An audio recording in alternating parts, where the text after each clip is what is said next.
الحمد للہ وکفا والصلاة والسلام علی سید الانبیاء اما بعد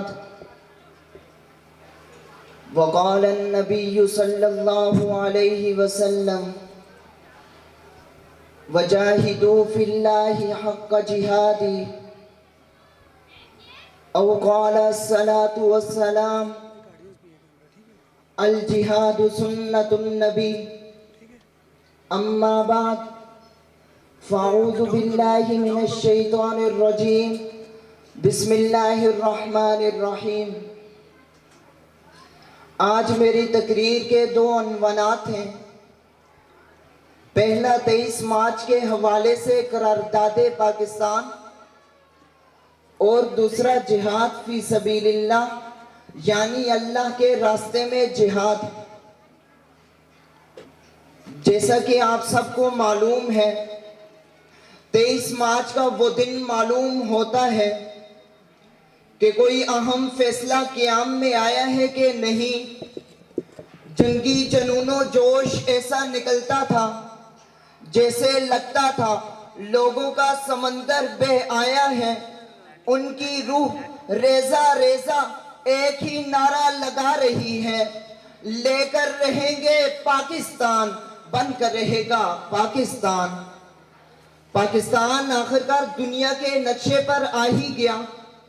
اپنی محنت سے میرا ملک آگے بڑھتا رہا۔ دشمن پاکستان کو آگے بڑھتے دے کر برداشت نہ کر سکے۔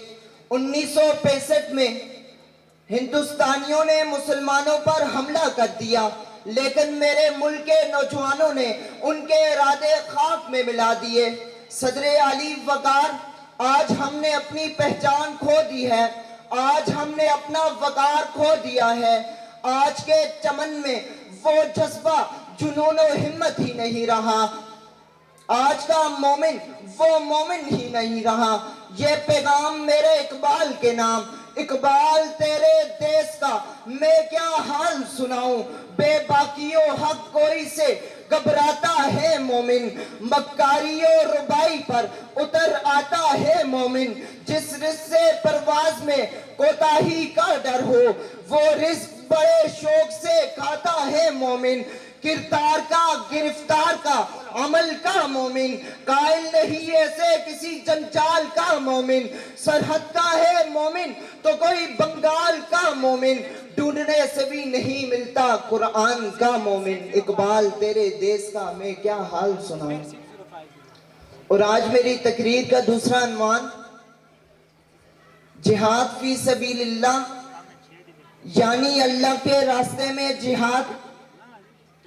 الجہاد سنت النبی، جہاد میرے نبی کی سنت ہے۔ مجاہدین سے محبت میرے نبی کی سنت ہے۔ کفار سارا زور لگا گئے لیکن جہاد نہیں مٹا۔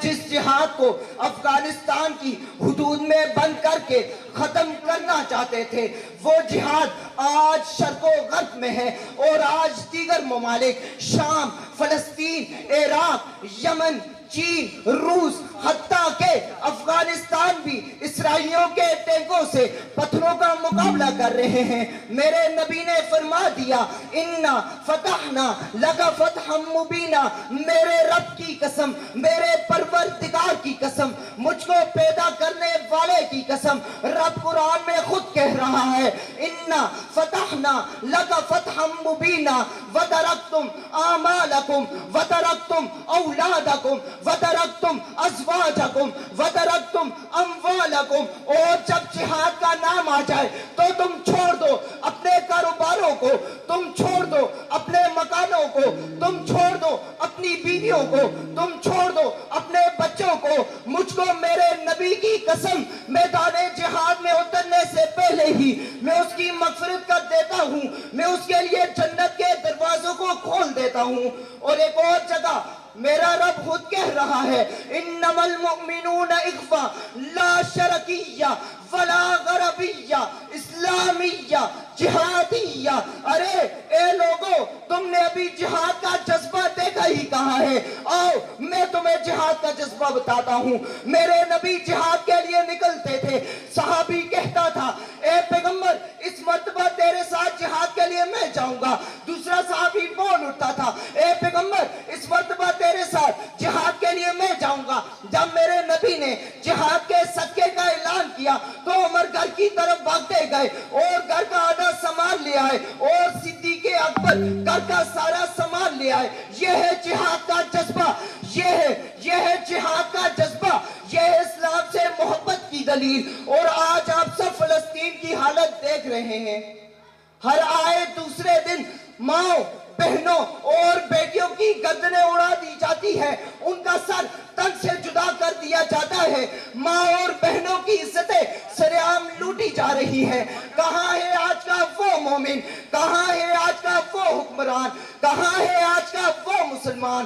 انشاءاللہ فلسطین ایک دن آئے گا، تیری آزادی کا ہم مسلمان جشن منائیں گے۔